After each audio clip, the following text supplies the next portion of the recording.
जय हिंद, नमस्कार प्यारे साथियों। आज के इस वीडियो के अंदर हम लोग डिस्कस करेंगे क्लास 12th केमिस्ट्री के बारे में। तो प्यारे साथियों, अगर आप लोग इस बार क्लास 12th में हैं और मैं कहता हूं अगर आप 8 मार्च को केमिस्ट्री का बोर्ड एग्जाम देने जा रहे हैं ना, तो आज का ये वीडियो आपके लिए सबसे ज़्यादा इंपॉर्टेंट है, क्योंकि आज के इस वीडियो में हम आपको 20 ऐसे क्वेश्चन बताने वाला हूं, 20 ऐसे इंपॉर्टेंट क्वेश्चन बताने वाला हूं जो अगर आप लोग previous year question paper, model paper, unsolved paper उठा के देखेंगे तो आपको बोर्ड एग्जाम के पेपर में देखने को मिलेंगे।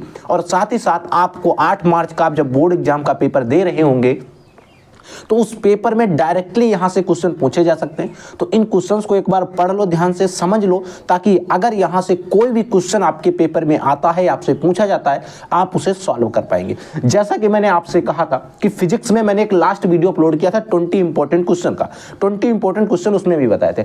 आप लोग पेपर उठा के देख लेना फिजिक्स का, मैं अभी सेट पेपर बता दूंगा, कमेंट सेक्शन में डलवा दूंगा। उस सेट पेपर में उस 20 में से 5 क्वेश्चन डायरेक्टली पूछ लिए गए थे। अब बताओ, अगर आपको कोई 5 क्वेश्चन 20 क्वेश्चन बता रहा है, उसमें डायरेक्टली बोर्ड के पेपर में 5 क्वेश्चन आ रहे हैं, तो इससे ज्यादा आपको कोई नहीं बता सकता है, मुझे नहीं लगता। तो प्यारे बच्चों, आप सभी को वो सारे क्वेश्चन पढ़ना पड़ेगा, वो सारे टॉपिक पढ़ना पड़ेगा जहां से क्वेश्चन आपके पेपर में आ सकते हैं। अब मैं एक गारंटी तो नहीं ले सकता हूं बच्चों, अगर जो गारंटी ले रहा है वो गलत बोल रहा है। मैं नहीं कह सकता हूं कि आपको मैं जो 20 पढ़ा रहा हूं इसमें 5 आ ही जाएंगे, हो सकता है 1 भी आ जाए, और हो सकता है मैं जो 20 पढ़ा रहा हूं उसमें 10 क्वेश्चन भी आ जाए इसी से। तो ये तो कोई गारंटी नहीं। तो एग्जाम का मैंने पेपर तो देखा नहीं कितने आ रहे हैं, बट इंपॉर्टेंट होता है उसके बेसिस पर, प्रीवियस ईयर क्वेश्चन पेपर के एनालिसिस पर मैं आपको बता सकता हूं कि यहां से क्वेश्चन तो आपके पेपर में आ सकते हैं। ये चीज होती है। तो मैं इतना ही कहूंगा, आप पढ़िए। इंपॉर्टेंट क्वेश्चन अगर आप पढ़ते हैं तो बोर्ड के पेपर में भी वही क्वेश्चन आते हैं जो PYQ में होते हैं और जिनके आने के चांसेस रहते हैं। ठीक है, तो मैं वो क्वेश्चन आपको बताता हूं जहां से आपके पेपर में पूछे जा सकते हैं। तो इन क्वेश्चंस को पढ़िए, ध्यान से समझ लीजिए। अगर यहां से कोई भी क्वेश्चन आपके पेपर में आता है तो आप उसे अच्छे से लिख के आएंगे। ठीक है, देखो बच्चों, पहला क्वेश्चन है क्या, ध्यान से समझ लेना। 0.1 मोल, क्वेश्चन नंबर 1 है 0.1 मोल ग्लूकोज तथा 0.1 मोल सोडियम क्लोराइड, यानी कि बच्चों आपका NaCl है, बिलियन में किसका प्रासरण दाब अधिक होगा। इसमें से बताना किसका प्रासरण दाब जो है वो अधिक होगा, और अधिक होता है तो क्यों होगा, कारण सहित बताना। अब यहां से क्वेश्चन ऑब्जेक्टिव भी बन सकता है। अब ऑब्जेक्टिव क्वेश्चन को कैसे सॉल्व करना है वो सारी चीजें आपको यहां पर पता चल जाएंगी। देखो, 0.1 मोल ग्लूकोज है और 0.1 मोल सोडियम क्लोराइड है, इनमें किसका प्रासरण दाब अधिक होगा। अगर आपने बता दिया कि इसका है या इसका अधिक है, फिर उसने ये भी पूछ रहा है कि अगर इसका प्रासरण दाब अधिक है तो क्यों है, कारण भी आपको बताना। तो देखो, इसमें 0.1 मोल सोडियम क्लोराइड का जलीय विलयन अधिक प्रासरण दाब प्रेषित करेगा, यानी कि प्यारे बच्चों इसमें 0.1 मोल सोडियम क्लोराइड का जलीय विलयन जो है वो अधिक प्रासरण दाब जो है प्रदर्शित करेगा, दिखाएगा। क्यों दिखाएगा भाई, क्योंकि यहाँ आयनन पर Na पॉजिटिव, इसके क्योंकि इसका जब हम आयनन करेंगे तो Na पॉजिटिव और Cl निगेटिव 2 आयन देता है। इसका जब हम आयनन करेंगे, इसमें कोई केमिकल डालेंगे आयनन करने के लिए, तो क्या होगा, ये Na पॉजिटिव और Cl निगेटिव में टूट जाएगा। ठीक है, जबकि ग्लूकोज का आयनन होता ही नहीं है, जो ग्लूकोज होता है उसका आयनन नहीं होता है। तो इसमें आयनन और बिना आयनन में क्या अंतर है, तो देखो ध्यान से, आयनन होता नहीं जबकि ग्लूकोज में आयनन होता नहीं। परासरण दाब अणुसंख्य गुणधर्म है, उदाहरण है। परासरण दाब जो है एक अणुसंख्य गुणधर्म का उदाहरण है, और अणुसंख्य गुणधर्म आयनों की संख्या पर निर्भर करता है। यानी कि प्यारे बच्चों, जितना ज्यादा अणुसंख्य गुणधर्म होगा उतना ही उसका परासरण दाब, जो परासरण दाब होगा वो भी ज्यादा होगा। जितने ज्यादा उसके आयन बनेंगे, जैसे Na पॉजिटिव और Cl निगेटिव 2 आयन बन रहे हैं, और जबकि ग्लूकोज का आयन होता है नहीं, तो इसीलिए ग्लूकोज का परासरण दाब क्या होता है, कम होता है। तो यहाँ पर याद रख लेना, अणुसंख्य गुणधर्म डायरेक्टली प्रोपोर्शनल होता है अणुओं की संख्या। जितने अणुओं की संख्या होगी उसका डायरेक्टली प्रोपोर्शनल अणुसंख्य गुणधर्म होगा, और अणुसंख्य गुणधर्म और परासरण दाब एक ही होते हैं। इनको हम बराबर कह सकते हैं, अणुसंख्य गुणधर्म और परासरण दाब भी इक्वल टू कह सकते हैं। तो इन गुणों में आयनन अणुओं को समान व्यवहार प्रदर्शित, इन गुणों में जो आयन होते हैं, जैसे Na positive Cl negative ion बन रहे हैं, ये क्या करते हैं, ये अणुओं के समान व्यवहार प्रदर्शित करते हैं। ठीक है, अगला क्वेश्चन देखो, क्वथनांक का उन्नयन क्या होता है। बच्चों, क्वथनांक का उन्नयन या फिर क्वथनांक में उन्नयन, ऐसा क्वेश्चन आएगा। तो क्वथनांक का उन्नयन या फिर क्वथनांक में उन्नयन होता क्या। देखो, जब किसी शुद्ध विलायक में, कोई भी शुद्ध विलायक है, उस शुद्ध विलायक में विलेय घोला जाता है। देखो, कोई भी विलयन बनता है, जब विलयन बनता है तो उसमें 2 चीजें होती है, एक तो विलेय होता है, दूसरा आपका विलायक होता है। तो जब कोई शुद्ध विलायक में विलेय कोई घोला जाता है, तब विलयन का वाष्प दाब जो है वो घट जाएगा। सपोज दैट आपने क्या किया, पानी को उबाल रहे थे, काफी तेज उबल रहा था, आपने उसमें एकदम से चीनी डाल दी, आपने विलय घोल दिया, तो उसमें जो टेम्परेचर था वो उसको एकदम घट जाएगा, क्योंकि उस चीनी जो थी बिल्कुल ठंडी थी, आपने इसमें डाल दी तो उसका टेम्परेचर यानी कि वाष्प दाब जो है वो घट जाएगा, ठीक है, जिसके कारण क्वथनांक बढ़ जाएगा, जिसके कारण क्वथनांक जो होता है बढ़ जाता है। शुद्ध विलायक तथा विलयन के क्वथनांक में इस अंतर को क्वथनांक में उन्नयन कहते हैं, और क्वथनांक उन्नयन एक अणुसंख्य गुणधर्म है, इस चीज का भी आप याद रखेंगे। तो 2 क्वेश्चन हो गए। अगला क्वेश्चन देखो, अगला आपका क्वेश्चन नंबर 3 है, ओजोन स्तर क्या है, इसका एक महत्व लीजिए, यानी कि प्यारे बच्चों ओजोन स्तर है क्या, और इस ओजोन स्तर का एक आपको महत्व भी बताना है। देखो वायुमंडल का वह स्तर जिसमें ओजोन परत पाई जाती है, ओजोन गैस जो होती है इसकी परत, इसका सूत्र होता है O3, इसकी परत पाई जाती है, ओजोन स्तर कहलाता है। ओजोन स्तर सूर्य की परावैंगनी किरणों को पृथ्वी तक आने से रोकता है। जो ओजोन स्तर है इस सूर्य की परावैंगनी किरणें जो होती हैं इनको पृथ्वी तक आने से रोकता है, इनसे हमें सुरक्षा प्रदान कराता है, ठीक है। अगला क्वेश्चन देखो बच्चों, एथिलेमीन क्षारीय प्रवृत्ति प्रदर्शित करती है, यानी कि जो एथिलेमीन है वो क्षारीय प्रकृति प्रदर्शित करता है, जबकि प्रदर्शित करता है क्यों, स्पष्ट कीजिए। सॉरी, एक ही क्वेश्चन पूछ रहा है, एथिलेमीन जो है क्षारीय होता है, ऐसा क्यों होता है, ऐसी प्रकृति प्रदर्शित क्यों करता है, इसको आपको स्पष्ट करना है। तो देखो नाइट्रोजन परमाणु पर एकांकी इलेक्ट्रॉन युग्म जो एकांकी इलेक्ट्रॉन लोन पेयर एकांकी इलेक्ट्रॉन युग्म की उपस्थिति के कारण एथिलेमीन अन्य अमीनों की तरह क्षारीय प्रकृति प्रदर्शित करती है। देखो एथिल नाइट्रोजन जो नाइट्रोजन परमाणु होता है इसकी इस पर जो है एकांकी इलेक्ट्रॉन युग्म की उपस्थिति के कारण एमीन जो होता है अन्य अमीनों की तरह, यानी कि अन्य अमीन भी जो है वो क्षारीय प्रकृति प्रदर्शित करते हैं, बट इसमें कुछ अलग है, प्रदर्शित करता है। यह एक दुर्बल एकांकी क्षारक का व्यवहार प्रदर्शित करती है, बट एक क्या करती है, दुर्बल एकांकी क्षारक का व्यवहार प्रदर्शित करती है, ठीक है। अगला कार्बोहाइड्रेट को परिभाषित कीजिए। कार्बोहाइड्रेट क्या होती है, इनको परिभाषित करना, इनकी परिभाषा देखना। देखो कार्बोहाइड्रेट ध्रुवण घुणक पॉलीहाइड्रॉक्सिल एल्डिहाइड या कीटोन होते हैं। कार्बोहाइड्रेट जो होते हैं ध्रुवण घुणक पॉलीहाइड्रॉक्सिल या एल्डिहाइड या कीटोन होते हैं, ठीक। या वे पदार्थ होते हैं जो जल अपघटित होकर मोनोसेकेराइड के कई अणु देते हैं, या फिर वे पदार्थ होते हैं जिनको अगर हम जल अपघटित कर रहे हैं तो ये जल अपघटित होकर जो आपका मोनोसेकेराइड होता है इस मोनोसेकेराइड के कई अणु देते हैं। समझ गए, जो आपके कार्बोहाइड्रेट होते हैं, ठीक। अगला लिपिड क्या होते हैं, इनके मुख्य कार्य क्या होते हैं, आपको बताना है कि लिपिड होते क्या हैं, साथ साथ लिपिड के मुख्य कार्य क्या होते हैं। देखो बेबसा और तेल जो जंतुओं एवं वनस्पतियों से प्राप्त होते हैं। बेबसा और तेल जो जंतुओं से भी और वनस्पतियों से भी प्राप्त होते हैं, जंतुओं एवं वनस्पतियों से प्राप्त होते हैं, उन्हें लिपिड वर्ग के अंतर्गत रखा जाता है या रखा गया है। लिपिड जल में अविलेय कार्बनिक पदार्थ हैं। लिपिड जो हैं जल में अविलेय कार्बनिक पदार्थ हैं जो निम्न ध्रुवण के कार्बनिक विलायक जैसे ईथर या क्लोरोफॉर्म में विलय होते हैं। वहीं पर जो कार्बनिक विलायक होते हैं जैसे ईथर और क्लोरोफॉर्म, इसमें क्या होते हैं, विलय होते हैं। कुछ महत्वपूर्ण लिपिड के प्रकार होते हैं जैसे बच्चों वसा और तेल, फास्फोलिपिड, एस्टेरॉयड, टार्पिन्स, ठीक। इनका मुख्य कार्य देखो, इनका मुख्य कार्य सुन लो। इनका मुख्य कार्य शरीर को ऊर्जा प्रदान करना, हमारे शरीर को बाहरी आघातों से बचाना, सर्दी गर्मी से बचाना। ये 3 आप एग्जाम्पल लिख देंगे, आपका काम चल जाएगा, ठीक है, इनके कार्य, ठीक है। अगला क्वेश्चन देखो बच्चों, अगला क्वेश्चन नंबर 7 है, कॉपर धातु सिल्वर नाइट्रेट के विलयन से सिल्वर को विस्थापित कर देती है, क्यों।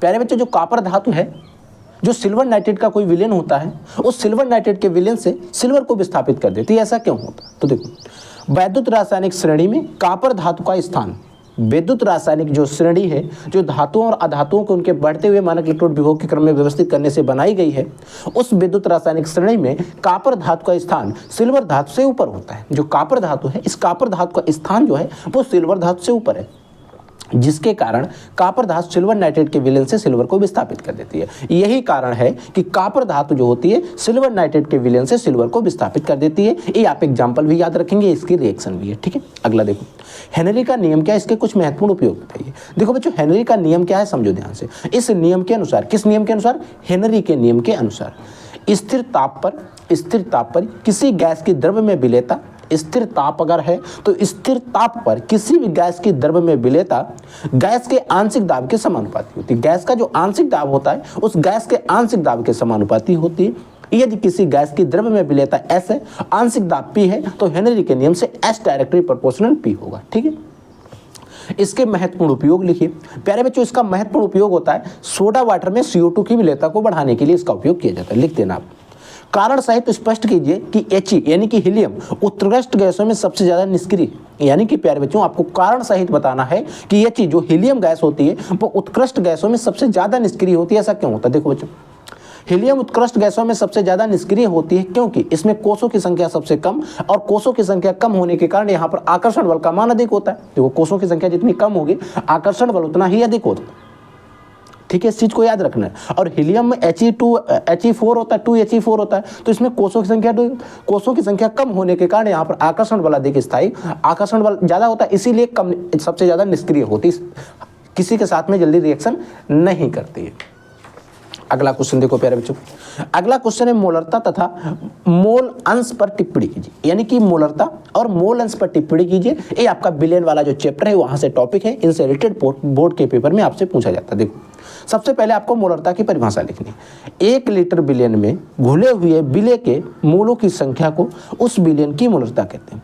1 लीटर बिलियन में घुले हुए विलेय के मोलों की संख्या को उस बिलियन की मोलरता कहते हैं। मोलरता इक्वल टू होता है विलेय के मोल बटे बिलियन का आयतन लीटर में। आप बेशक मोलरता की परिभाषा लिख रहे हैं तो इस सूत्र को भी लिख दें, क्योंकि इस पर न्यूमेरिकल आपके पेपर में आते हैं। वहीं पर मोल अंश या मोल प्रभाव जो इंग्लिश में इसे मोल फ्रैक्शन भी कहते हैं। ठीक, बिलियन में उपस्थित किसी एक घटक या अवयव की मोलों की संख्या, कोई एक बिलियन है, उस बिलियन में उपस्थित किसी एक घटक या फिर अवयव की मोलों की संख्या तथा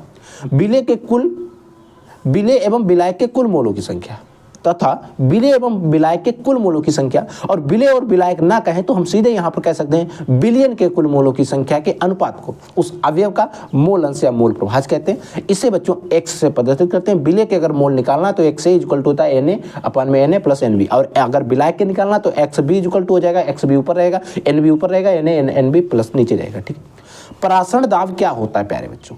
परासरण की क्रिया को रोकने के लिए जो दाब लगाया जाता है उसे परासरण दाब कहते हैं।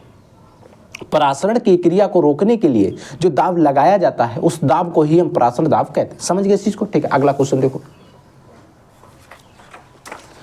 अगला आपका क्वेश्चन है कि Mn ट्रिपल पॉजिटिव आयन की अपेक्षा Mn डबल पॉजिटिव आयन अधिक स्थायी होता है, क्यों? प्यारे बच्चों, ये क्वेश्चन मैं आपको पढ़ा चुका हूं, फिर एक बार पढ़ा रहा हूं ताकि आप इसका रिवीजन कर लें और बोर्ड के पेपर में अगर आता है तो आप इसे करके आएंगे। देखो, क्वेश्चन क्या है कि Mn ट्रिपल पॉजिटिव है, Mn ट्रिपल पॉजिटिव है, ठीक है, वहीं पर Mn डबल पॉजिटिव है, ये अधिक स्थायी होता है। ऐसा क्यों होता है? देखो बच्चों, इन सभी चीजों को हम जब देखेंगे तो इनमें हम बनाएंगे इनका इलेक्ट्रॉनिक विन्यास। Mn का परमाणु क्रमांक कितना होता है? 25 होता है, 25 होता है। 2 पॉजिटिव है यानी कि मतलब 2 इससे इलेक्ट्रॉन निकल ले तो 23 बचेगा। यहाँ पर ट्रिपल पॉजिटिव है यानी कि 3 निकल ले तो 22 बचेगा। ठीक है, जब हम इनका इलेक्ट्रॉनिक विन्यास बनाएंगे तो लास्ट में डी कक्षक में भरे जाएंगे, डी ब्लॉक के तत्व।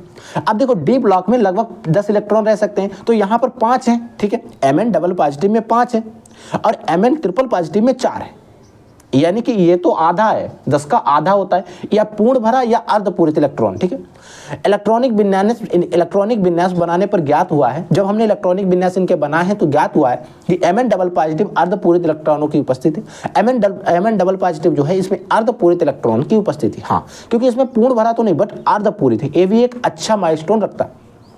जैसे कि क्रिकेट में सेंचुरी या फिर हाफ सेंचुरी, अगर कोई 40 रन बना देता है उसकी उतनी वैल्यू नहीं होती, हाफ से 10 रन कोई ज्यादा बना दे, 50 बना दे, उसकी इज्जत हो जाती है, कि जिससे कारण इसका 3D कोष अधिक स्थायी, जिसके कारण इसका 3D कोष जो है अधिक स्थायी होता है, क्योंकि अगर आपने हाफ सेंचुरी बना दी तो आपकी जगह पक्की हो जाती है। ठीक है, अधिक स्थायी है, इसीलिए Mn ट्रिपल पॉजिटिव की अपेक्षा Mn डबल पॉजिटिव अधिक स्थायी होता है। एक 40 रन बना रहा है, 50 रन बना रहा है, 50 वाला का चैनल होगा, 40 वाला का जो निकाल सकता है। ठीक है, समझ गए इस क्वेश्चन को? ठीक है, अक्रिय तत्वों की किन्हीं 3 विशेषताएं बताइए। अक्रिय तत्व जो होते हैं या निष्क्रिय तत्व नहीं कहते हैं, इनकी 3 विशेषताएं आपको बतानी, कोई 3 इनके गुण बताने। इन तत्वों के अष्टक पूर्ण होते हैं। सबसे पहली बात, इन तत्वों के जो अष्टक होते हैं वो पूर्ण होते हैं, यानी कि पूर्ण बड़े होते हैं। ये क्रियाशील नहीं होते क्योंकि इनमें कोषों की संख्या ज्यादा कम होती है और आकर्षण बल सबसे अधिक होता है, इसीलिए क्या होते हैं? क्रियाशील होते हैं। क्रियाशील नहीं होते, इनकी इलेक्ट्रॉन बंधुता भी शून्य होती है, इनकी इलेक्ट्रॉन बंधुता भी शून्य होती है, इसलिए क्रियाशील भी नहीं होते। ठीक है, सिद्ध कीजिए कि ग्लूकोज में 5 हाइड्रोक्सिल समूह उपस्थित होते हैं। सिद्ध करना है आपको कि ग्लूकोज में 5 हाइड्रोक्सिल समूह यानी कि OH समूह उपस्थित होते हैं या नहीं होते। देखो, जब ग्लूकोज की क्रिया PCl5 से होती है, जब ग्लूकोज की क्रिया PCl5 यानी कि फास्फोरस पेंटाक्लोराइड से होती है, तब ग्लूकोज में उपस्थित 5 OH समूह क्लोरीन के द्वारा विस्थापित हो जाते हैं। ग्लूकोज में उपस्थित 5 OH समूह जो होते हैं वो क्लोरीन के द्वारा विस्थापित हो जाते हैं, जिससे यह सिद्ध होता है कि ग्लूकोज में 5 हाइड्रोक्सिल समूह उपस्थित होते हैं, जिससे ये चीज सिद्ध होती है कि ग्लूकोज में जो है 5 हाइड्रोक्सिल समूह उपस्थित होते हैं। देखो, ये बच्चों आपकी ग्लूकोज की रिंग है। इसमें PCl5 से जब आप क्रिया करेंगे तो देखो यहाँ पर OH है, OH का होल 4 है, 4 OH है, एक और एक 5 OH। जब इनकी PCl5 से होगी तो यहाँ पर OH हटकर Cl आ जाएंगे और Cl5 यहाँ पर प्रयोग हो रहे हैं। इससे सिद्ध होता है कि ग्लूकोज में 5 हाइड्रॉक्सिल समूह जो है वो उपस्थित होते हैं, प्रेजेंट होते हैं। समझ गए इस चीज को? इसमें आपको कोई डाउट किसी भी प्रकार का नहीं होना चाहिए। ठीक है, अगला क्वेश्चन देखो बच्चों, पेप्टाइड बंध क्या है? यानी कि जो पेप्टाइड बंध होते हैं, पेप्टाइड बंध क्या है? तो वे बंध जो प्रोटीन के अणुओं के मध्य में उपस्थित होते हैं या प्रोटीन के अणुओं को बांधे रखते हैं, पेप्टाइड बंध कहलाते हैं। यानी कि वे बंध जो प्रोटीन के अणुओं के मध्य में उपस्थित होते हैं और प्रोटीन के अणुओं को बांधे रखते हैं, पेप्टाइड बंध कहलाते हैं। ठीक, क्वथनांक में उन्नयन, क्वेश्चन फिर आ गया, देखो फिर एक बार पढ़ लो। क्वथनांक में उन्नयन, जब किसी विलेय को विलायक में घोला जाता है तो प्राप्त विलेय के क्वथनांक में जो उन्नयन यानी कि जो वृद्धि होता है उसे क्वथनांक में उन्नयन कहते हैं। इसे डेल्टा टी से प्रदर्शित करते हैं। चाहे आप एक डिफिनेशन याद रखो, चाहे तो पहले वाला क्वेश्चन बताया था वो याद रखो, बट उसमें पूरी चीजें क्लियर कही गई हैं। इसमें आपको सिर्फ परिभाषा बताएगी, आप इसको रट लें, नंबर पूरे मिलेंगे। ठीक, परिशुद्ध एल्कोहल क्या होता है? वह एल्कोहल जिसमें 80 से 95% एथिल एल्कोहल उपस्थित होता है परिशुद्ध एल्कोहल कहलाता है। यानी कि एक ऐसा एल्कोहल जिसमें 80 से 95% ethyl alcohol C2H5OH ethyl alcohol उपस्थित होता है, परिशुद्ध एल्कोहल कहलाता है। अगला टॉपिक आता है पावर एल्कोहल, या इसे हम सत्य एल्कोहल भी कहते हैं। ये क्या होता है? देखो, पेट्रोल तथा एथिल एल्कोहल के मिश्रण को पावर एल्कोहल कहते हैं। पावर एल्कोहल में 80% पेट्रोल तथा 20% एथिल एल्कोहल उपस्थित होता है। प्यारे बच्चों, जो आपका पावर एल्कोहल होता है, इस पावर एल्कोहल में एथिल एल्कोहल और पेट्रोल के मिश्रण को हम पावर एल्कोहल कहते हैं। पावर एल्कोहल में 80% आपका पेट्रोल रहता है, वहीं पर 20% आपका एथिल एल्कोहल रहता है। याद रख लेना, क्वेश्चन अगर पूछ लिया जाए कि पावर एल्कोहल में एल्कोहल कितने प्रतिशत होता है, तो याद रख लेना 20% होता है। याद रख लेना क्योंकि काफी ज्यादा इंपॉर्टेंट क्वेश्चन आता है। ठीक है, समझ गए? अगला क्वेश्चन देखो बच्चों, अगला क्वेश्चन है प्रोटीन का विकृतीकरण। प्रोटीन का विकृतीकरण होता क्या है? देखो, जब प्रोटीन के भौतिक एवं रासायनिक परिवर्तन के कारण हाइड्रोजन आबंधों में अव्यवस्था उत्पन्न हो जाती है। जब प्रोटीन में कोई भौतिक या फिर रासायनिक परिवर्तन के कारण उसके हाइड्रोजन आबंधों में अव्यवस्था उत्पन्न हो जाती है, जिसके कारण प्रोटीन की तृतीयक संरचना भंग हो जाती है और इसका जो हेलिक्स होता है आकुंडलित हो जाता है, अतः प्रोटीन अपनी जैविक क्रिया खो देती है। इसे प्रोटीन का विकृतीकरण कहते हैं। यानी कि प्रोटीन में कोई भौतिक या रासायनिक परिवर्तन करते हैं तो प्रोटीन की जो अपनी चेन होती है, जिसकी स्थिति होती है, उसे वो खो देती है। उसका हेलिक्स जो होता है, उसकी चेन होती है, आकुंडलित हो जाती है। इसे ही प्रोटीन का विकृतीकरण कहते हैं। ठीक है, परासरण दाब क्या होता है? वह न्यूनतम दाब जो परासरण की क्रिया को रोकने के लिए आवश्यक होता है, परासरण दाब कहलाता है। यानी कि वह न्यूनतम दाब जो परासरण की क्रिया को रोकने के लिए हमें आवश्यकता होती है, आवश्यक होता है, उसे परासरण दाब कहते हैं। इसे पी से प्रदर्शित करते हैं और इसका इकाई जो होता है वायुमंडल होता है, एटमॉस्फेयर, ATM। ठीक है, संक्रमण धातुएं सामान्यतः रंगीन यौगिक बनाती हैं, क्यों? देखो बच्चों, संक्रमण धातुएं जो होती हैं सामान्यतः रंगीन यौगिक बनाती हैं। ऐसा क्यों होता है? संक्रमण धातुएं सामान्यतः रंगीन यौगिक बनाती हैं क्योंकि इनमें अयुग्मित इलेक्ट्रॉन उपस्थित होते हैं। संक्रमण धातुएं सामान्यतः रंगीन यौगिक बनाती हैं क्योंकि इनमें अयुग्मित इलेक्ट्रॉन जो है प्रेजेंट होते हैं, उपस्थित होते हैं। तो प्यारे बच्चों, ये जो 20 क्वेश्चन थे मैंने आपको बता दिए। इन सभी क्वेश्चंस का एक बार आप और रिवीजन कर लेना, तैयार कर लेना, ताकि अगर यहाँ से क्वेश्चन आपके पेपर में पूछा जाता है तो आप इसे सॉल्व कर पाए। ठीक, अगर किसी क्वेश्चन में कोई डाउट, कोई क्वेश्चन, कोई टॉपिक ऐसा है जिसमें आपको किसी भी प्रकार का कोई डाउट रहता है तो प्लीज आप तुरंत वीडियो के कमेंट सेक्शन में कमेंट करिए, उसका डाउट पूछ लीजिए। ठीक है बच्चों, I will take in this class. तब तक के लिए जय हिंद, वंदे मातरम।